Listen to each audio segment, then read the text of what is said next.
According to the Center for Affordable Housing Finance in Africa, Ghana's housing deficit witnessed 33% reduction from 2.8 million in 2010 to 1.8 million in 2021.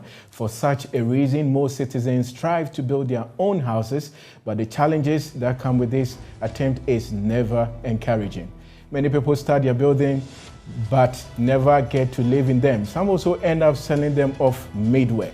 In most instances, changing the actual design because of inadequate funds to complete their project.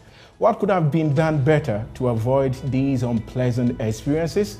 This is our discussion for today on your _1 tele-construction show, The Pyramid Show. We shall be reading all your comments on the show, so kindly go to our social media page, that is the Pyramid_show on Twitter. We take a break here, the show returns shortly.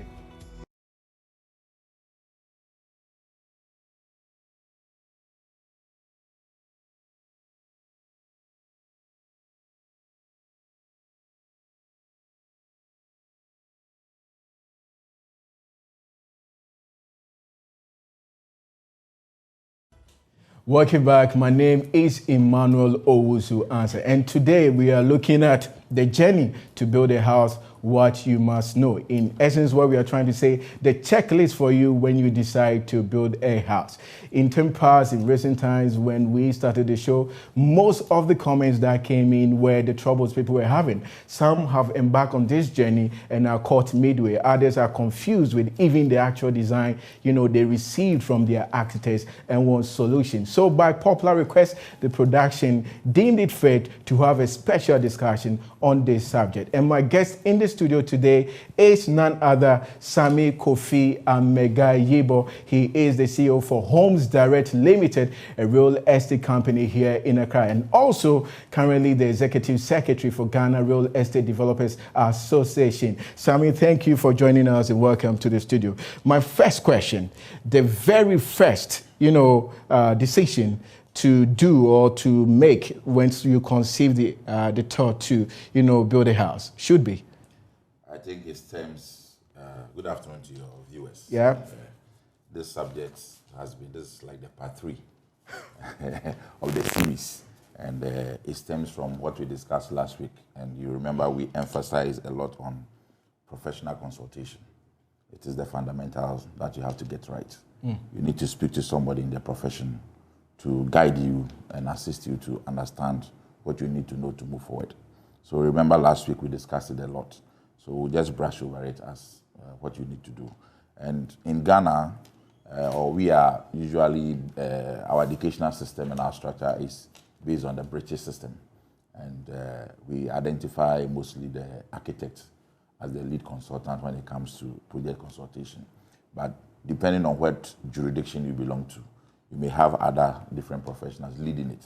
Sometimes you have engineers leading it and the architects become a team player. But mostly in basic residential buildings and the rest, I think an architect can do the job. Okay. And most of the time people think that when you consult an architect, it's like you are just dealing with one person. The architect is a lead consultant. So he has a team of professionals. He has a structural engineer, he has a quantity surveyor, he has a mechanical engineer, electrical engineers who are working with him or her. And so when you consult an architect, know that all these elements of professionals are part of the team that we are talking to. You may not meet some of them one-on-one to discuss your project, but the architect has the capacity to relay your information to these people, and these people also get back to you with what you think you need. When it depends on the size of the project, then some of them will have to come on board for you to have the open discussion with them. But basic residential buildings, an architect can be a betweener between you, the proponent, and then the team. Great submission. So in a sense, you're trying to tell us that once you conceive the idea, you want to build a home, the first person to call on is the architect. Yes. The architect. And what happens once you call upon the architect? What the architect will do with you is to have a section with you, which we call briefing. You remember that Ekuya mentioned it last week, that the architect will sit down with you. You have to pour out your dream. What do you have in mind as a project that you want to execute? So you give them an idea, they take note of all your concerns. Oh, I want a 5-bedroom house. I want a foyer. I want a courtyard. I want balconies. I want this. All the wild ideas that you have in your head, you pour it out. Don't hesitate to tell them everything. Okay. Tell everything as much as you know it. You tell everything to the architect. It's the same experience like going to a doctor. Yes, just pour it out. And the architect will note everything down. As you are noting it down, he's listening to you.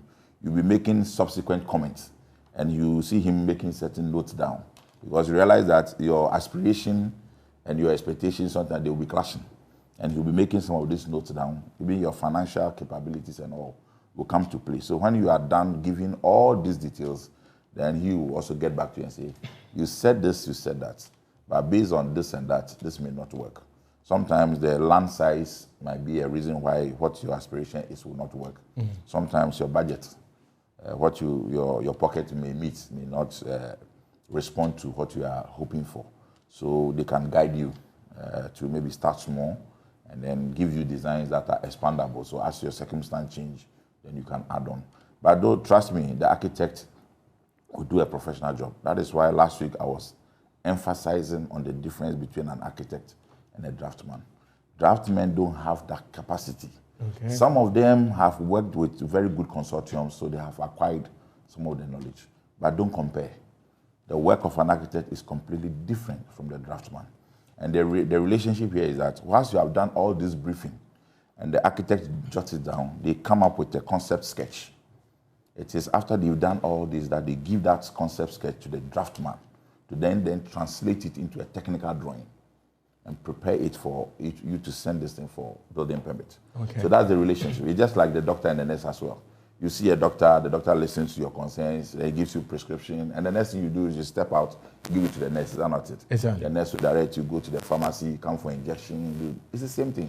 It's the same experience. So they are not. Okay, so the next thing I'll be asking is, how would I know this is an architect and this is a draftsman? First of all, every professional is identified by the qualifications they hold and the certificate. So if you go to a typical architect office, you see him displaying all that he has as giving him the permit to act as an architect. Okay. So you can ask if probably they have registration numbers. They should belong to Ghana Institute of Architects. Yes. I mean, architects are just like doctors. They need a license to operate. And so if you don't have a license, just like the doctors who don't have license, you cannot operate. Yeah. And that is the same way. So you get their permit from the Architect Registration Council. Don't get it also mistaken. There's an architect association, Ghana Institution of Architects, before they have the Architect Registration Council. The Registration Council that issues the license. Okay. And so far as I understand it, you have to get the license before you practice as an architect. Draftsmen, for now, are not licensed. I think that is why they have taken over the job and are misbehaving in the system. Unfortunately, I don't know how they will respond to you. This is not any attempt to downplay on their contribution. They are part of our team, and we work with them very well. It's just that we have to let the public understand what they stand for and what their limitations are, so that they don't mistaking a consultant, a draftsman, to mean that they have met an architect. That is all I just wanted to establish. That's right. But we work as a team, and we work with them effectively, and they are very good draftsmen who can do the job. And you must understand also that draftsmen don't have the capacity to endorse drawing for the purpose of obtaining permits. Whatever the draftsman will do, you will need an architect endorsement. That is why sometimes I also think that the architects are part of the reason why this is happening, because they are the same people who are sometimes endorsing the same document that have been done by the draftsmen. But we believe that before they will endorse, they check and ensure that the drawing meets the standards. But don't go and consult a draftsman and think you have consulted an architect. I just want to make that clear. Okay, so now we know what we have to do if you are engaging anybody believing to be a designer, somebody to put together your drawings for you. Insist, ask for their registration. For their registration number, they should belong to the Ghana Institute of Architects. That can give you the confidence to go ahead and deal with the person as an architect. But Sami, coming back to you again, how do you determine the cost, the charge the charging fee of these professionals? Because sometimes I feel it's not guided. It's just the impression with the person. I mean, they just can tell with you, okay, I'm doing about 50% or I'm doing about 20%. How does it work? No, it is not unguided. It is guided. The Ministry of Works and Housing every year announces the charges and fees that professionals to charge for the built environment. So it's available. You can check with the Ministry of Works and Housing. They publish it every year. They publish it. That to do with architects, engineers. Yes, whatever they should charge. They have charges for individual consultants.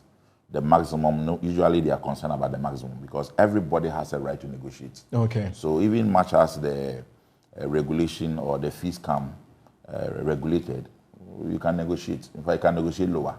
But the reason why for the publication is to guide you as to how much the maximum you can pay. But as for the lowest, you can go as low as possible. Okay. Depending on negotiation abilities with this. Interesting one. I will be coming to, in the instance where you feel like the service rendered to you by the professional is not, satisfactory, and you would want to make a report where to go. I'll come to that. Okay. But let me touch on, once you go to the architect, you pour out your dreams, you tell them what you want. What happens with the architect? Do they follow you to the site? Do they actually have a look-see on the ground to see the size, try to advise you whether it's a waterlogged area, an area prone to earthquake? When do all these feasibilities and reconnaissance come in? Okay, so there are two main stages of this engagement and relationship with this consortium. We have the first one, which is called pre-contract services. Then we have the post-contract services. The pre-contract services is anything between the time you start the engagement up to the point of awarding the contract and identifying the contractor to build for you.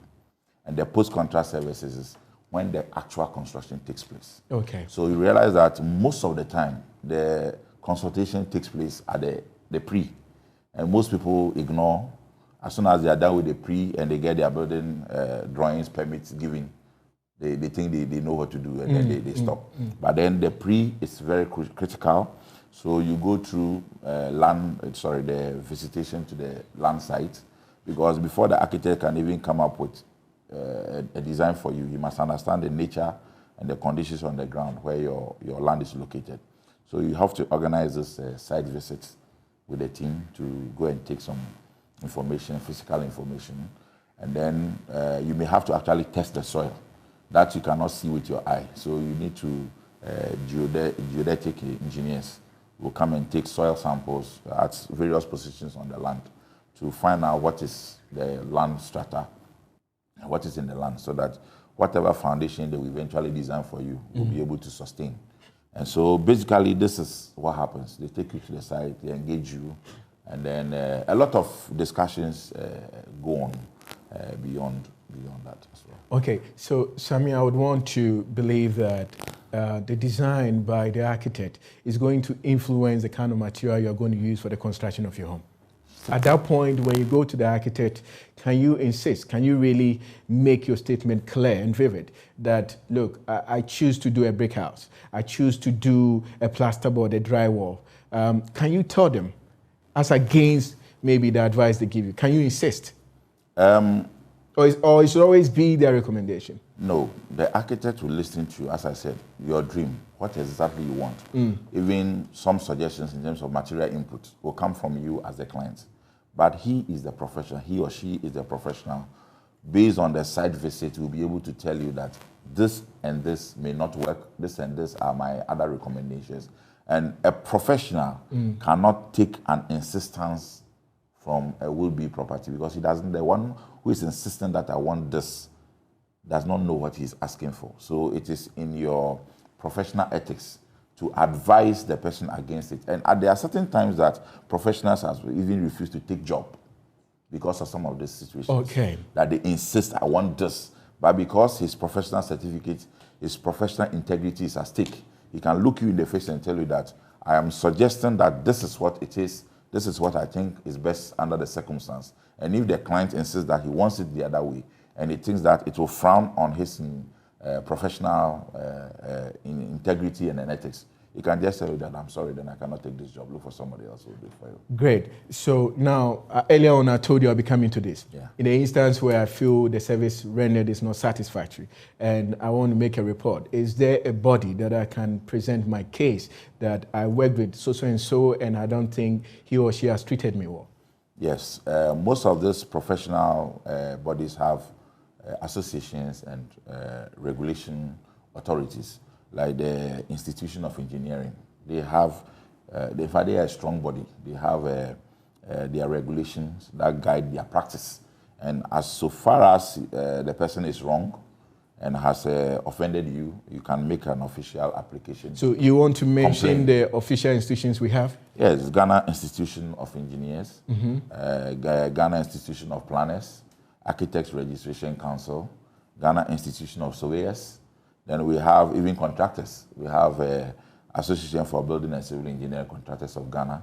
We have road contractors. We have two of them. We have ASROC. We have PROCA. Yeah. And then now all of us, these various professional bodies, including the business associations like GRIDA and Contractors Association, we have all come together to form the Ghana Chamber of Construction Industry, for example. But I would say they are not the mandatory authority to deal with specific complaints per se. But because we have all agreed to be under the construction chamber, it is equally a fair place to go and make a complaint. But then, if an engineer, you are dealing with an engineer and he offends you, you must go to the Institution of Engineering. If you have a surveyor who has offended you, go to the Institution of Surveyors, go to the, even grader, if you are assuming you bought a property from a grader member, and you are having challenges with either quality or some documentation issues, we've been dealing with it. You complain to us, and we will do our best to settle it, beyond which you can go to court, just in case. Thank you very much. Now, let's take a look at, you've said a lot about the architect, and they being the first point of call once, you conceive the idea you want to build a home. But I was thinking, the first action is to, acquire the land. And you're making it look as if with the acquisition of the land, that you are left alone to do it. Is that the case?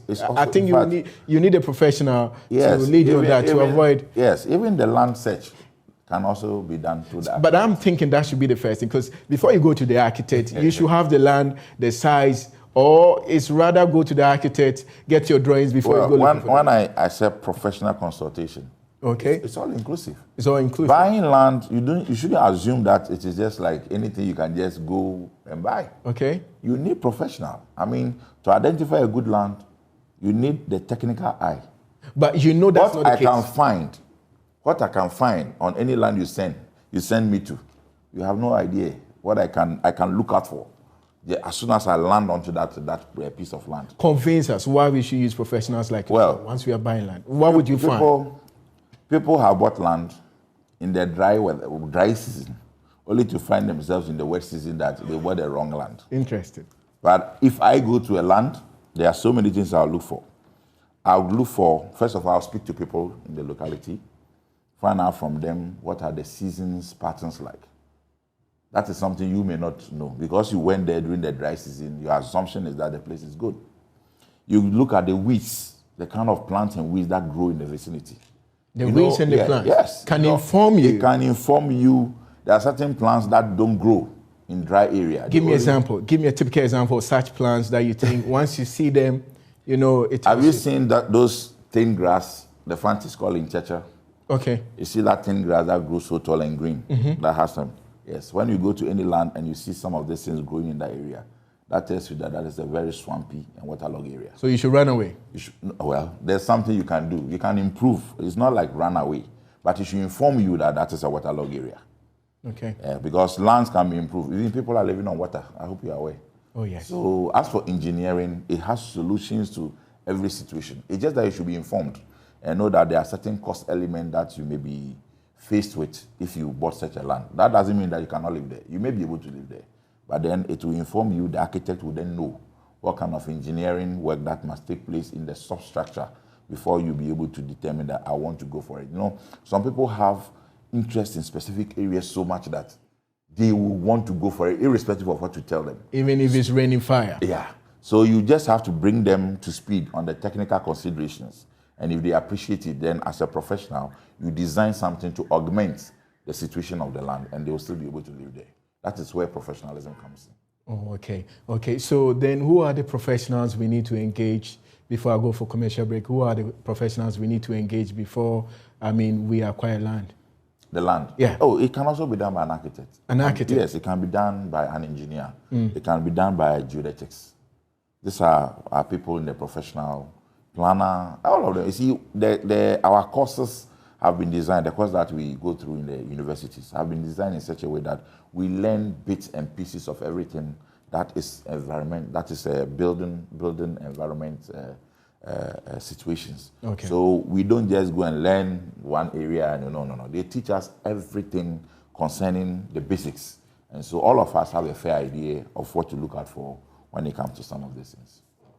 If you just joined the show, this is the Pyramid Show, your #1 tele-construction guide show on Joy News. Again, we are active on social media. You can go to our Twitter page, that is the Pyramid_show, and leave your comment. We shall be reading them later on the show. Then I'm giving you the assurance today, definitely, the phone-in segment will be activated. You can also call in and be part of the show. We take a break. The show returns shortly.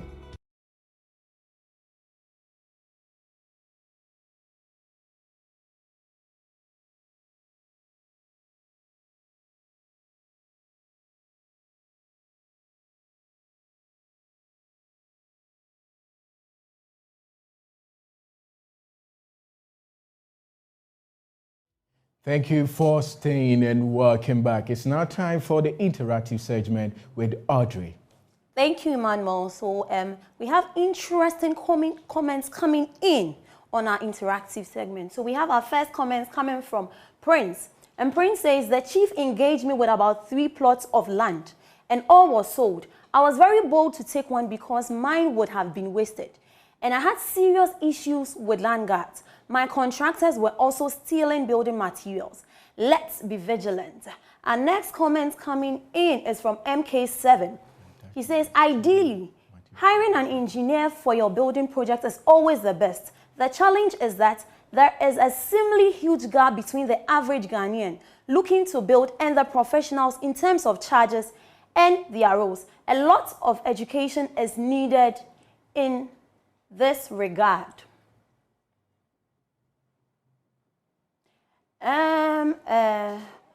Karia Jibril says, why should I employ an architect or engineer? My grandpa built the family house 30 years ago without consulting any of these people, employing just artisans, and the house has been fine all these years. That's an interesting comment coming in from Karia Jibril. Before I take my last comment, you can send in your comments on Twitter at the Pyramid_show. And next, our last comment comes from Star Properties. And he says, always, though I am a civil engineer, I will even consult techs when I have need of them. So that'll be all for today's interactive segment. You can keep sending in your comments to Twitter at the Pyramid_show. Emmanuel. Thank you so much, Audrey. Interesting comment coming in there, more especially with Jibril, and he's saying that the grandpa did that 30 years ago. They didn't involve any professional, and why would he do so? I think that is very subjective. Okay. He may think that he's done the best, but I can see an element of wastage and cost savings, things that he probably have overlooked, that if he had gotten the service of a professional. Cost saving. Cost saving. You want to touch on that? Yes, because the other time I was trying to talk about material usage, for example. People misapplying the use of iron rods in buildings. The quantity of iron rods in buildings either over-specified or under-specified. And then cement. There's a relationship we call water-cement ratio. A lot of people don't know this, and so they end up mixing cement and water with mortar and concrete anyhow, and in the end, they spend too much. But he thinks that he has saved money. Yeah. But I'm saying that if we subject the project he's claiming that his grandfather did with artisans 30 years ago, and it is subjected to technical analysis, you would have seen that if he had used professionals and he spent 20,000 to build it 30 years ago, you could have probably spent 17,000 or 15,000 to build the same property. And And then the lifespan of the property as well. The building is only 30 years today, but you can design a project that is supposed to last you 100 years. He has only crossed 30 years. If after 40 years and 30 years, 50 years, the building collapses, he has not achieved his ultimate potential of the building. So he cannot tell me that he's fine. So I think technically it has to be subjected to analysis before he can claim that it's fine. The other mentioned that in his case, the contractors, they were stealing the materials. Yes, this is very, very unfortunate because these are ethical issues and integrity issues. If you have been engaged, a contractor, you have been engaged by a will-be property owner to build for him, what is your business in stealing the materials? Anyway, it also depends on the terms of engagement because there are certain contracts that are determined. You sign a contract with a developer, you are supposed to deliver. So you cannot bring materials to site and steal your own materials away anyway, if that was the terms I had with the contractor. But if your relationship with the contractor is maybe labor only, and that you are the one who is supplying all the materials and your contract with him is only for labor, and he's stealing the same materials he's supposed to use for work, then I think this is unethical and it is unprofessional on the part of the contractor to be stealing materials that has been supplied by the property developer. And I think that is unfortunate and should be condemned in all uncertain terms. I agree. Now, let's talk about documentations and permitting. What most of these people are talking about is that some of them, they've had these poor, bad experiences with professionals, more importantly, contractors. But I believe, like you're saying, if there's proper documentation, in other words, paperwork, you can really take these, miscreants on for their bad behavior. But that is not the case in most instances. Do you agree with me? Yes, I agree with you. It's just by word of mouth. Okay, my house, I would want you to take over what needs to be done, and we are rolling. Yeah, people should take documentation and contracts serious. If you are involved with the full contract services, obviously the consortium will come up with the contractual documentation for you to sign on each side. But small projects, basic residential buildings, please, 1 or 2 page documentation is important. That is why you still need to consult, because not just a lawyer, but a professional who is in the field of built environment will be able to draft a page relationship between you and somebody. Basic things like your name, his address, contract sum, period of contract, how long is it going to take me to deliver? If I'm unable to deliver on the said period I agreed, what are the remedies? You understand? Basic 2-page document to just set some basic rule between you and the person that you assign the contract. It helps. I believe this extends to the services of artisans. Yes. Yeah, but you see, when you get into a full-blown contract, that one is a big matter. You understand? There are standard documents that you sign, the contracts, the bill of quantities, and all the other things that the architect will put together to sometimes become voluminous. But then that is what spells out all the contractual relationship between you, the one who wants to build, and the contractor who is supposed to build. It is all spelled out. So if anything goes wrong, you refer to that document, then you can take the person on legally to seek remedy for when you have been shortchanged. So before the break, you were on the subject, that is the land, and you were telling us that it's most important that we engage professionals in the acquisition of our land. Yes. And what are some of the things that we are going to benefit once you engage a professional in the acquisition of a land? First of all, before you want to develop a land, I think the ownership is important to you. You need to establish the ownership. And we go through some processes to do that. And we advise people that they should conduct a search. If somebody is selling a land to you, get a site plan, take it to the Lands Commission or the authorities that are in charge of the land to conduct a search. It shouldn't take maximum 2 weeks. It is better to be patient to get a result than to rush into developing the land and then you get saddled with the litigations and land gas and all this. I'm not saying that when you have the documentation, you are free and land gas wouldn't come. Okay. They will still come. But then when you have title and ownership to it, you have a strong case against anybody else who want to encroach onto the land. There was something important I missed when I talk about when you go to the land, the things you look for. You know, watermark. Okay. If you go to a particular site and you are going to acquire land, look at the buildings that exist in the area. If there's no building there, then this one will not work. But if there are buildings existing there already, look at the from the ground to the first 2-3 feet or so, and see if you can identify watermarks on the wall. It will also send some signal to you. Some of them, it is not just alone because of water. Sometimes it is some alkaline in the soil that is creeping or rising through the floor. So these are all things that the professional can determine for you. And also erosion pattern. Look at the area, how the erosion is flowing and all. It also gives you an indication of what to expect if you build your land, depending on the position as well. Okay, thank you very much. Now let's go further on into the permitting and documentation. I believe upon, conclusion with the architect, that's when you've agreed on the kind of design and drawings you want. Yes. Now it's about time you move to the site and commence construction. But definitely it comes with some permits you need from the local assemblies and other places. You would want to touch on that. And is it important for you to use a professional to, acquire these permits? Yeah, sometimes the processes may be cumbersome. But you want to list the kind of permits we need to acquire before we commence? Yes, it's a development permit. And there are two different permits, development permit and building permit. Development permit gives you an idea of the locality, what is permissible and what is not permissible.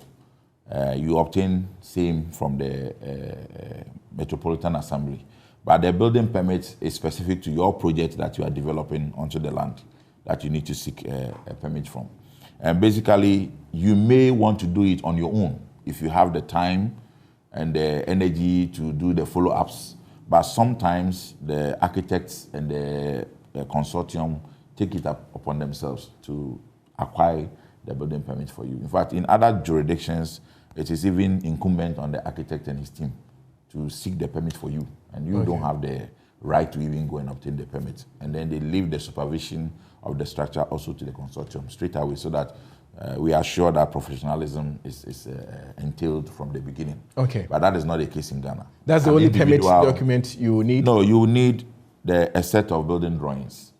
That has to contain the architectural drawing, structural drawing, mechanical drawing, and electrical drawing.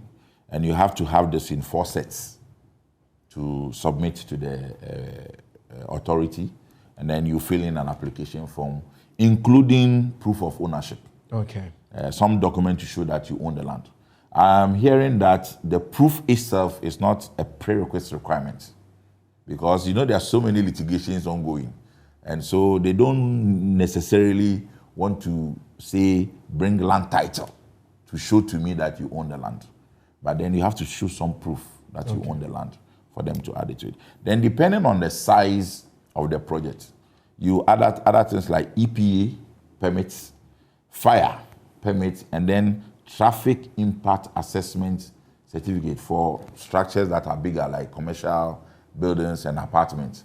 You need to obtain something like traffic impact assessment, because they want to know that big building you are coming to put in that area, how it's going to affect traffic flow. I believe this is best done by the professional. Yes, this is because with traffic, you're talking about fire. You need so that is why I'm saying that. So fire means you go to the National Fire Service. Yes, you need to apply. You show them what you want to do, and they want to know how that building will affect in terms of fire situation, how they'll be able to augment it. So you need all this, and depending on the size, in fact, other things more may come in. But I think let's leave it to this ones. To just not confuse our listeners, because we are just dealing with the basic issues and don't get into more technical issues. But basically, this is what you need. You submit it to the authority.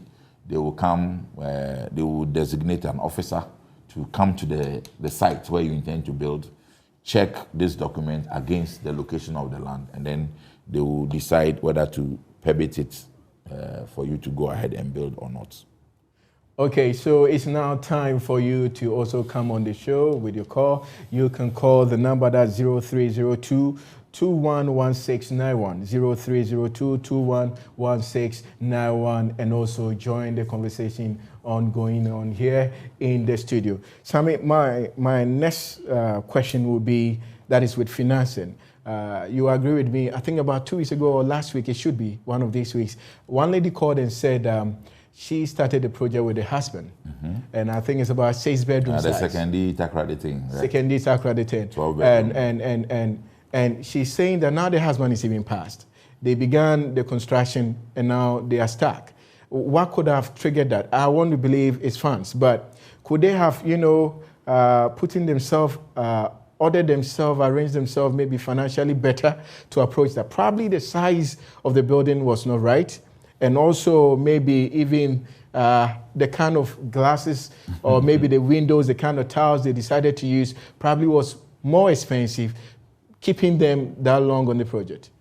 As they say, if you fail to plan, you may plan to fail.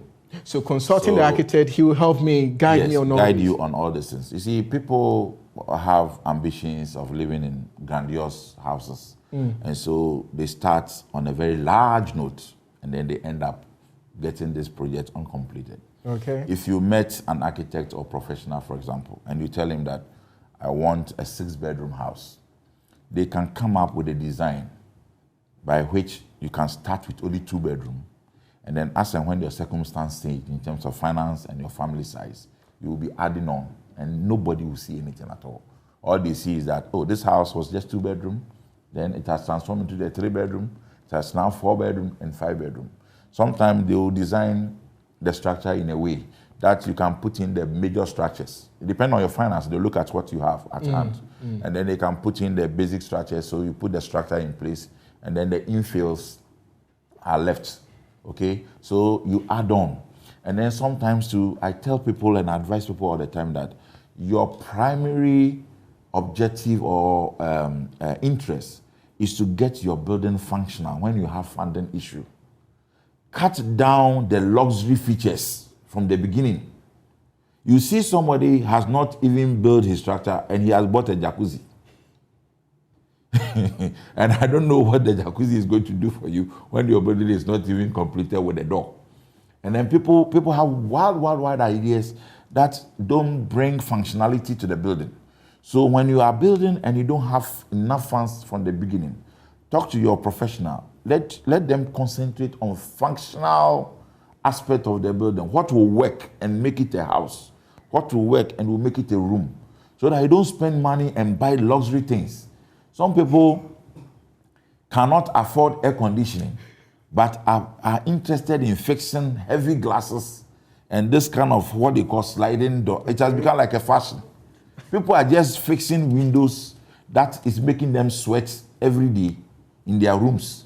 But they are happy that people are seeing them living in such houses. But when they go to bed at night, they go and struggle to sleep. It doesn't make sense. If you can get an architect or somebody to design basic louver window for you, that will also come out beautiful. For you to get fresh air, to have the peace of mind to sleep and wake up stronger the next morning and go to work. You understand? I get that. You don't have to pay so much electricity or even get an air conditioning in your room, which is unnecessary. So we should consider. The other time I was talking about even the orientation of the building. Thank you. Can help in getting enough ventilation to your building vis-a-vis, those who don't consult and build wrongly. Thank you. So let me go on to the phone. Hello. Daniel from Western Region. Hello. Hello. Daniel. Please, I want to ask a question. Go on. Concerning the house, assuming you want to build, and then from what manager is saying, you have to see one or two of these authorities before you build a house. So, for example, if I see the architect for everything that I want to do, and like he approves it for me, and then later on I go and see the fire service personnel and he says that I don't have the chance to build a house due to one or two reasons, what do I do? Because by seeing the architect, you might have incurred some costs. So you have to see all of them together, or you have to see one after the other. I want some clarification there. Thank you very much. Great submission there by Daniel. So you can also come in with your call. That's 0302-211691. The phone number is on your screen. Call in and also be part of what is going on here in the studio. Sammy, he is talking about, is a great submission there. Yes, I mean, very, very he's already advanced with the architect, already, rolling, and goes to the fire service department, and they are saying a different story. Yes, most of the time it's a package deal on the part of the consultancy. Whatever you are charging them is up to the point of obtaining the permit. So for example, if you go to an architect that you want a 5-bedroom and he designs a 5-bedroom for you, and you take it to the town and country plan, and now they call them LUPSA, Land Use and Special Plan Authority, and they don't approve the drawing based on 1 or 2 reasons, you have to bring it back to the same architect to make the corrections up to the point where you get approval. Great. It's part of his package deal. He has Great. to do it. So, Emmanuel from Aflao. Unfortunately, we lost Emmanuel. Do come back again. I wanted to emphasize on his question. Yes. The fact that you are consulting other bodies like the fire service, the EPA. You see, this thing has to be discussed from the beginning. Depending on the size of the project, so much is required. The professional will list all these requirements for you and will tell you what is involved in getting this thing done. So it has to be a package deal from the beginning. What they normally may not add on, sometimes they even have provisional figures, may not add on, is the fees that are charged in those entities. I don't work at fire service, but I may have an idea that if I'm obtaining fire service permit, they take so much. I will list it down and add it to all the various entities that I have to meet and the various cost charges. I will add all and submit it to you. So, Wisdom from Medina joins us. Hello. Hello, Wisdom. Hello. I'm listening. Good afternoon. Good afternoon, Wisdom. Your submission. Yes, sir. Hello. Good afternoon. Yeah. Thank you very much for this program. Good afternoon, sir. Yeah, sir. My problem is I have attempted building on 2 occasions, but due to the land guard's behavior, I have developed no more interest in the building. And I wanted to go and buy a new developed land or developed house. A developer, an already built house. Which can probably help me. How do I go about this? Okay, so Sami will definitely give you an answer on that one. Sami? Yes. I wanted you to, but you answer this particular one. I don't know if you pick it from. Yes, I pick it. I got him clearly. Okay. He's asking, he's troubled with landguardism and all this. So now he wants to buy. Yeah, so it's like you are offloading that risk and you give it to the developer. Developers have developed properties that are safe for you to go and buy and then rest your head quietly at home. I'm not saying that we are immune from landguardism, but we will absorb it and take care of all that for you and just come and identify any property of your choice that you can afford. Pay for it and then sleep safely. Interested. Pay for it and sleep safely. So, Ajua from Kaneshi. Hello, Ajua. Hello. Hello, Ajua. I want to find out. Hello. Yes, please, I want to find out. I bought a place, and the place is waterlogged area. And I wanted to find out, the place has been developed, but everything we do to the place is still waterlogged. Okay, so. Yes, so what can we do? Okay, but thank you. we have a lot of land around the place. Okay, The Ajua. wall is peeling. You could see the cement coming out, and the rest. But we've already bought the place for the past about 10 years. Okay, so Ajua, definitely Sami is going to answer to that one. Sami? Yeah. Madam, there are solutions for you. But honestly speaking, the best solution is in the construction. Okay. If they had done earlier soil investigation and the result would have come out to show what is in the soil, the alkaline, fluorescence, contact, all those things, then they will design the wall to ensure that she doesn't get what she's getting. There are some construction additives that are used to mix concrete or mortar or even the blocks that we use, or specific types of blocks would have been preferred for the location that she's talking about. But as I said, it's all about the professionalism.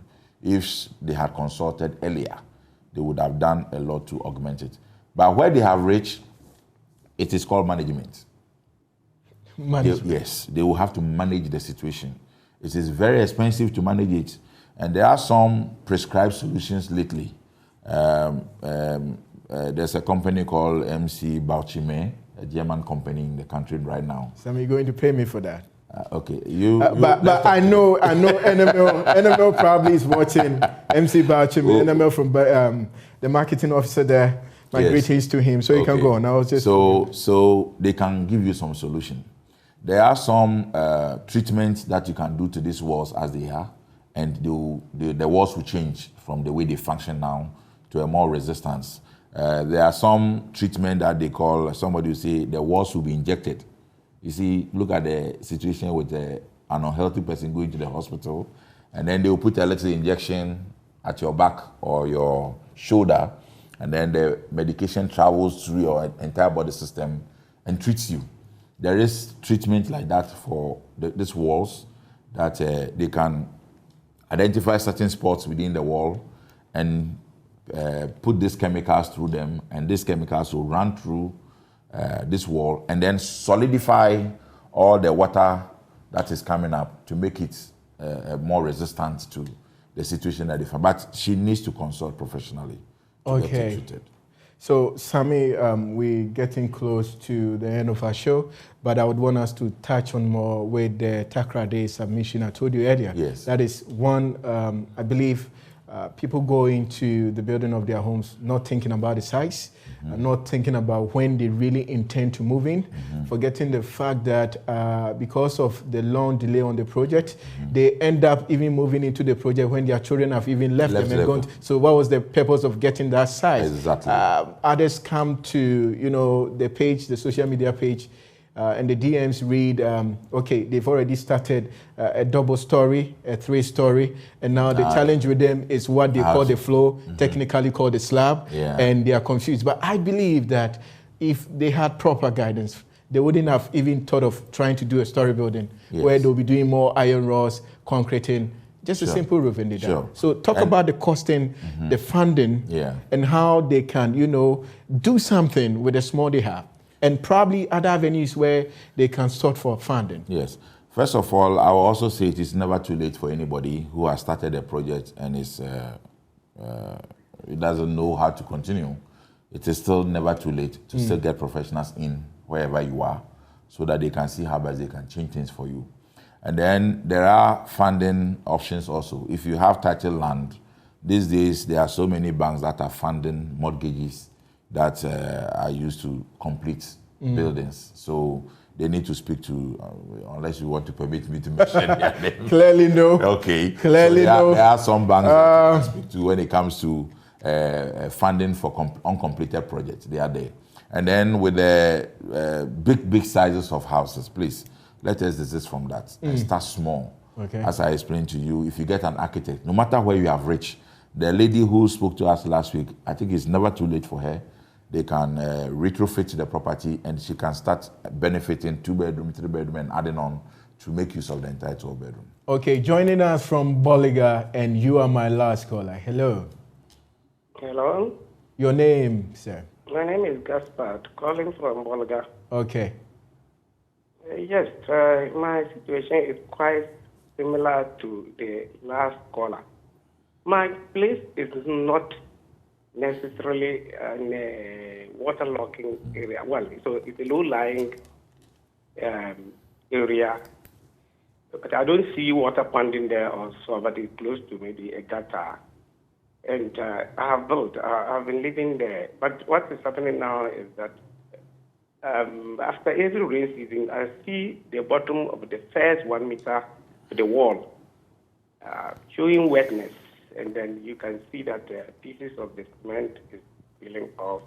You paint the next season to see that you have to scrap up and paint again.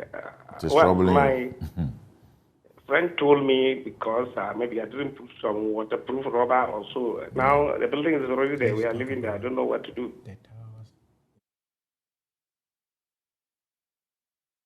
But thank you so much. So Sami is going to address that. I think you already... Yes, he needs to consult.